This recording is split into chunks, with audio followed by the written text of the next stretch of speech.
nothing unusual for me. It is a huge honour and a privilege to be here today to mark the opening of this meeting centre. I was very fortunate to attend the opening of the previous meeting centre just down the road.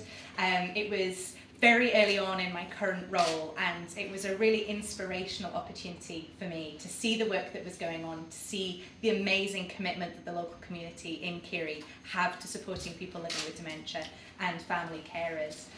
So we were absolutely delighted when we received the funding from the Scottish Government to be able to acknowledge the work that has taken place actually across Scotland within communities. When the pandemic hit in those first few months, when we didn't really know what was happening, we were all stuck inside, we were at our one walk a day as it was.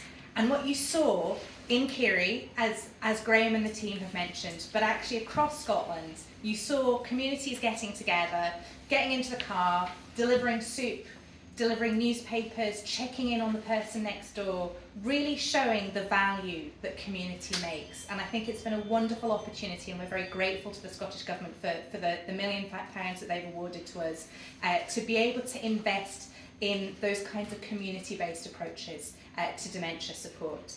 And it was absolutely natural as part of that to be able to acknowledge the work that Graham has been doing as part of Kirrie Connections.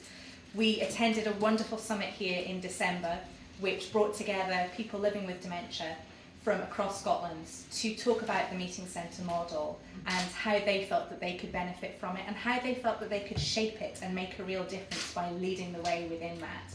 And that's exactly the type of approach that we want to see happening within communities across Scotland. So we're absolutely thrilled to have been able to support the work that Kirrie is doing. And I think, as the Minister was saying, the evidence base that we have for meeting centres, we can see it here today, but we also have that backed up with a really robust evaluation from the University of Worcester and the international comparisons. And I'm really confident that the work that you've started here and that the work that Graham will be able to support across Scotland will see us in Scotland really leading the way with our Scottish model of meeting centres. So we'll move on to the more exciting bit of actually cutting the ribbon, but thank you all very much for the opportunity to speak to you today, and congratulations again to Graham and the team.